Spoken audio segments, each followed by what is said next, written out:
Yes, so good morning everyone. In our yesterday's class, we have studied about the equatorial forest, है ना? कल जो है हमने अपनी क्लास में क्या पढ़ा था, इक्वेटोरियल फॉरेस्ट के बारे में पढ़ा था कि वहाँ पे कैसा क्लाइमेट रहता है, what type of vegetation and wild life we found, ठीक है, what type of people live there, कौन सी ट्राइबल कम्युनिटी के लोग वहाँ रहते हैं, देन वो कैसे सर्वाइव करते हैं, how they survive, how they live, कैसे हाउसेस में वो लोग रहते हैं, ठीक है। तो ये सब चीजें हमने पढ़ी थी किसके बारे में, रिगार्डिंग द इक्वेटोरियल फॉरेस्ट, ठीक है। Now the second topic is of this chapter is the temperate grassland, है ना। तो टेम्परेट ग्रासलैंड में क्या होता है आपका, इसका थोड़ा सा डिस्क्रिप्शन दिया है हमें।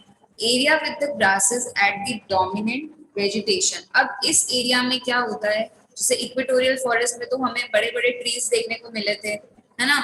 बट टेम्परेट ग्रासलैंड में क्या होता है, अब आप नेम से ही देखो, टेम्परेट ग्रासलैंड, यानी कि ये ग्रास लैंड क्या है, यहाँ पे सिर्फ हमें क्या देखने को मिलेगा, ग्रास ही देखने को मिलेगी। यहाँ पे हमें जो है बड़े बड़े जो ट्रीज हैं वो देखने को नहीं मिलेंगे, ठीक है। तो यहाँ पे क्या होता है, टॉल ट्रीज होते हैं, यानी कि जो बड़े बड़े ट्रीज होते हैं, छोटे मोटे ट्रीज तो आपको देखने को मिलेंगे, बट जो एकदम टॉल ट्रीज जो हमने इक्वेटोरियल फॉरेस्ट में देखे थे वो वहां पे नहीं होते प्रेजेंट, ठीक है। प्लस यहाँ पे क्या होता है, मोस्ट ऑफ द जो है हमें ग्रासेस ही मिलती है ना, इसलिए इसको टेम्परेट ग्रासलैंड भी कहा गया है। तो area with grasses as the dominant vegetation, dominant means important या पावरफुल भी कह सकते हो, कि इस एरिया में हमें किसका डोमिनेंस दिखेगा, किसका पावर दिखेगा, सिर्फ ग्रास का। यानी कि मोस्ट ऑफ द जो एरिया आते हैं टेम्परेट ग्रासलैंड में, वो उसमें हमें क्या मिलेगा, बड़े बड़े ट्रीज नहीं देखने को मिलेंगे, हमें क्या मिलेगा, ग्रास देखने को मिलेगा ज्यादातर, ठीक है। देन क्लाइमेट हमने पढ़ा था टेम्परेट, जब हमने आगे जोन्स पढ़े थे कि हमारा थ्री जोन्स में डिवाइड है ना, अर्थ के जोन्स थ्री पार्ट में डिवाइड है, तो उसमें टेम्परेट जोन भी हमने पढ़ा था। तो हमने क्या पढ़ा था, टेम्परेट जोन का जो टेम्परेचर होता है वो माइल्ड होता है, यानी कि टॉरिड जोन से थोड़ा सा अलग होता है, ठीक है। So cooler and drier then area in the torrid zone, तो टॉरिड जोन में जो एरियाज आते हैं उनसे कूलर और उनसे ज्यादा ड्रायर होता है, ठीक है, ड्राई होता है। देन इसमें बताया कि आपको जो टेम्परेट ग्रासलैंड है, ये जो एरियाज हैं, ठीक है, ये जो प्लेसेस हैं, आपको कहाँ कहाँ देखने को मिलेगी। तो एक आपको मिलेगा टेम्परेट ग्रासलैंड कौन कौन से कॉन्टिनेंट्स में देखने को मिलेगा, साउथ अमेरिका में, नॉर्थ अमेरिका में, कॉन्टिनेंट्स हमने पढ़े थे, याद होंगे सबको, है ना। तो इन कॉन्टिनेंट्स में हमें टेम्परेट ग्रासलैंड वाले एरियाज देखने को मिलेंगे। तो ये कॉन्टिनेंट्स है south America, north America, Eurasia, ठीक है, then Africa and Australia.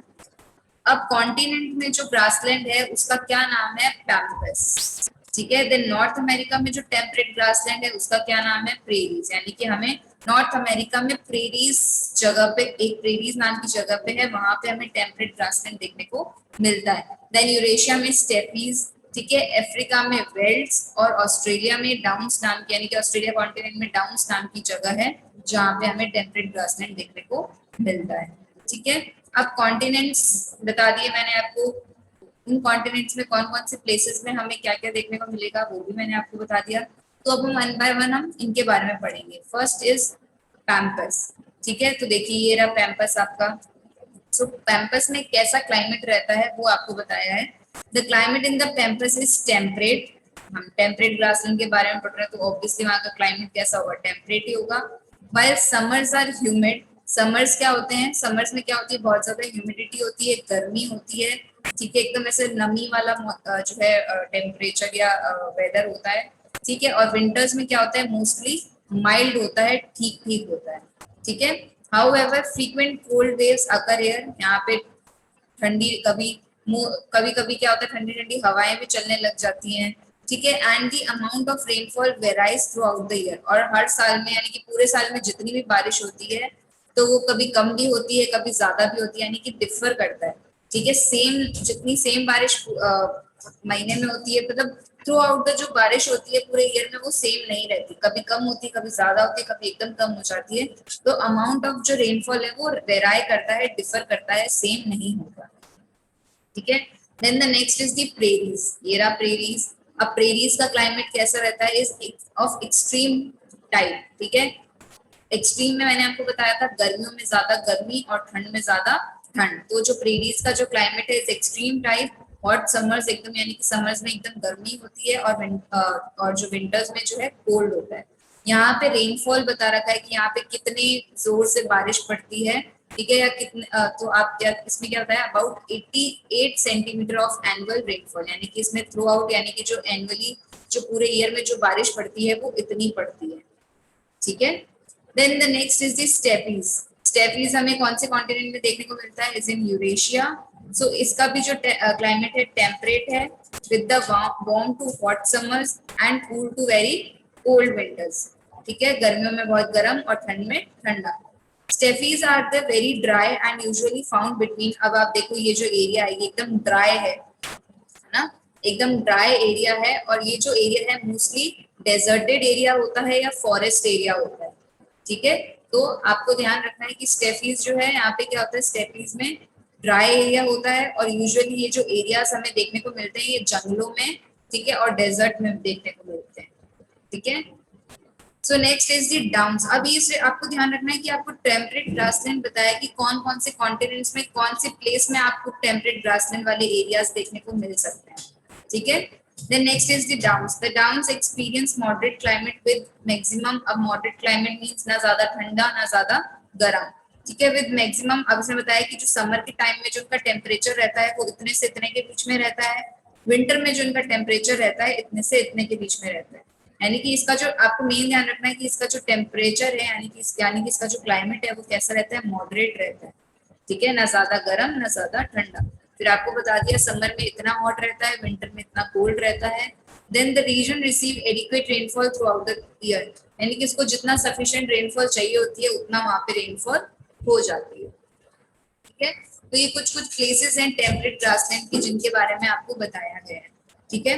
Main आपको पता होना चाहिए टेम्परेट ग्रासलैंड में आप देखोगे ग्रासी एरिया ही दिख रहा है, यहाँ पे आपको यहाँ पे बड़े बड़े ट्रीज देखने को नहीं मिल रहे हैं ना, आप जितनी भी पिक्चर्स आप देखोगे, आप ये देखो उसमें क्या है, ग्रास वाला एरिया ही हमें नजर आ रहा है, छोटे छोटे प्लांट्स होंगे या छोटे छोटे ट्रीज होंगे, उससे ज्यादा और कुछ नहीं नजर आ रहा, ठीक है। जबकि इक्वेटोरियल फॉरेस्ट में हमने क्या देखा था, बड़े बड़े ट्रीज थे। तो टेम्परेट ग्रासलैंड में बड़े बड़े ट्रीज प्रेजेंट नहीं होते, मोस्ट ऑफ द जो आपको है ग्रास देखने को ही मिलती है, इसलिए इसको बोला गया है डोमिनेंट वेजिटेशन ग्रास का। यहाँ पे जो है पावरफुल जो है यहाँ पे ग्रास, यानी कि डोमिनेंट जो कर रहा है इस एरिया को, ठीक है, वो कौन कर रहा है, ग्रास कर रहा है, ठीक है। यानी कि जो इधर जो इम्पोर्टेंट वेजिटेशन हो रहा है वो मोस्टली किसका हो रहा है, ग्रास देखने को मिल रही है, ठीक है।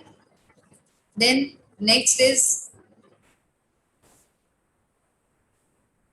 यहाँ पे हमें कैसा वाइल्ड लाइफ, यानी कि कौन कौन से एनिमल्स देखने को मिलते हैं, तो यहाँ पे there were different types of animals found, rabbit, hare, rat, deer, prairie dog, kangaroo, koala, ठीक है। ये सब जो है हमें, ये सब जो एनिमल्स है ये हमें कहाँ देखने को मिलते हैं, टेम्परेट जोन में, ठीक है। देन यहाँ पे कैसे ट्राइबल कम्युनिटी के लोग रहते हैं, कैसे पीपल यहाँ पे हमें देखने को मिले, कौन कौन से, तो इनकी ट्राइबल कम्युनिटी के नेम्स हैं, द हॉटनॉट्स फ्रॉम द वेल्ड्स, हमने पढ़ा था, वेल्ड्स भी एक आपका टेम्परेट ग्रासलैंड है जिसके बारे में आपको डिटेल में नहीं दिया हुआ, बट हमने पढ़ा था कॉन्टिनेंट में वेल्ड्स के बारे में, है ना, जो हमें अफ्रीका के कॉन्टिनेंट में देखने को मिलता है, ठीक है। Then Kirghiz people from the central Asia steppes, steppes के सेंट्रल एशियन साइड में हमें कौन सी ट्राइबल कम्युनिटी देखने को मिलती है, किर्गिज, ठीक है। Then these are the two nomadic tribes जो हमें टेम्परेट ग्रासलैंड में देखने को मिलता है, और यहाँ के लोग क्या करते हैं, दे हर्ड कैटल एंड शिप, यानी कि वो कैटल एंड शिप को क्या करते हैं, चराने जाते हैं, उनका जो ऑक्यूपेशन रहता है वो हर्डिंग का ऑक्यूपेशन रहता है, ठीक है। So this is the some important points of temperate grasslands की टेम्परेट ग्रासलैंड्स में क्या होता है, most of the grassy area होता है, टॉल ट्रीज जो है एब्सेंट होते हैं, प्रेजेंट मतलब टॉल ट्रीज हमें वहाँ पे देखने को नहीं मिलते, ग्रासेस देखने को मिलती हैं।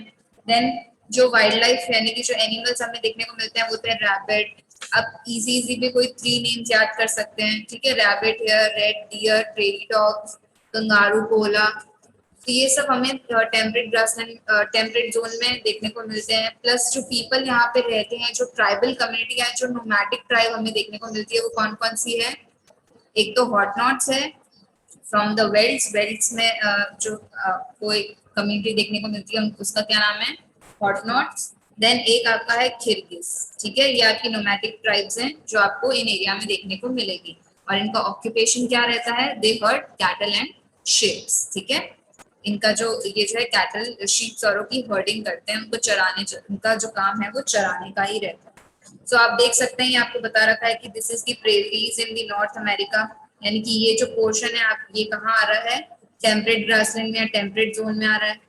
देन यूरोप एंड एशिया के बीच में आ रहा है, यूरेशिया नाम से ये स्टेपीज में, ठीक है। देन ये वेल्स, तो आपको ये बता रखा है कि हर एक कॉन्टिनेंट में भी क्या है, टेम्परेट ग्रासलैंड वाली एरियाज हमें देखने को मिलती है, clear. So this is all about the temperate grassland. आपको नेम से ही ध्यान रखना है, जहाँ पे टॉल ट्रीज नहीं होते, सिर्फ ग्रास देखने को मिलती है, ओके। सो हम इस पे एक वीडियो भी देख लेते हैं हमारा, ताकि थोड़ा सा आपको और जो कुछ डाउट है वो क्लियर हो जाए ऑन टेम्परेट ग्रासलैंड, ठीक है। Let me show you a video.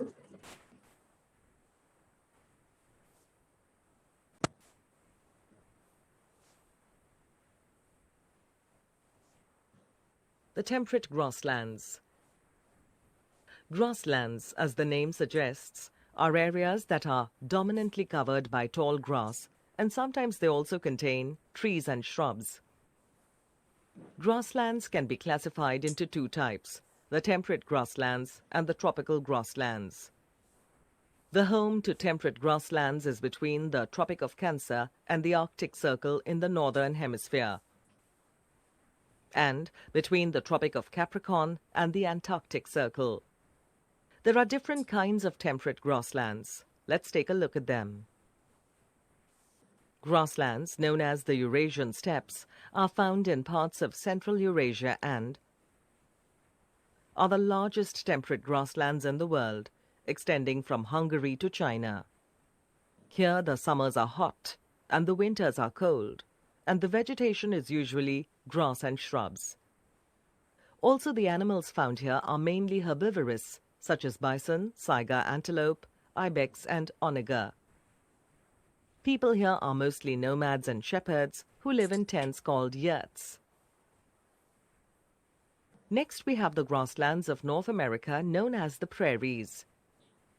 The area, which extends from North America to Canada, is populated with different types of trees such as poplar, willow, alder, etc. Since the prairies are irrigated by Mississippi and Missouri rivers, the soil here is fertile for agriculture. Potatoes, cotton, maize, wheat, etc. are grown here. As wheat is grown in large quantities, it is famously known as the wheat basket of the world. The summers here are hot and the winters are cold. Animals such as bison, buffalo, rabbit, etc. can be found here.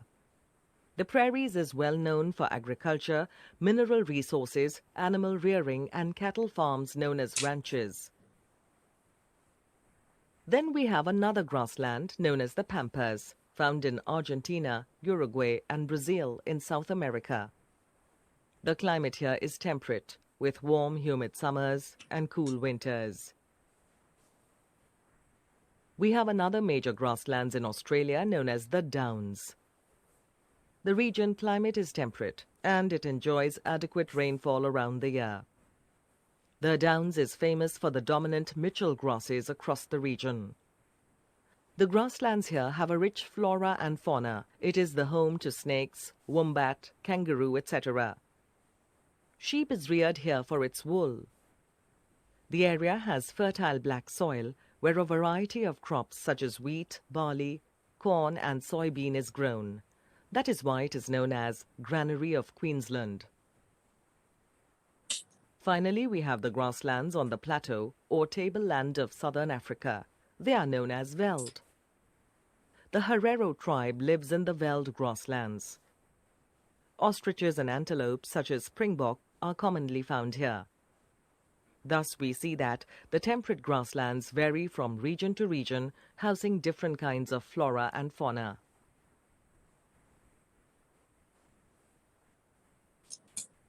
Yes, so this is all about the temperate grassland. इन्होंने particularly एक जो temperate grassland के बारे में बताया है, जैसे prairies के बारे में, steppes के बारे में, pampas, downs, velds. ठीक है, बट हमें जो है ओवरऑल ही ध्यान रखना है, ठीक है, हमें शॉर्ट में इन चीजों के बारे में ध्यान रखना है, एंड ओवरऑल हमें ये ध्यान रखना है कि यहाँ पे कैसे वाइल्ड लाइफ और किस टाइप के पीपल्स या ट्राइबल कम्युनिटी हमें देखने को मिलती है। Okay, now the next is hot desert. ठीक है, अब ये हॉट डेजर्ट एरिया कौन सा होता है? ठीक है, तो हमने क्या देखा था, हमने जब इक्वेटोरियल रीजन यानी कि ट्रॉपिकल रीजन, ट्रॉपिकल जोन देखा था, तो ट्रॉपिकल जोन क्या कौन सा था? The area near to the equator, है ना।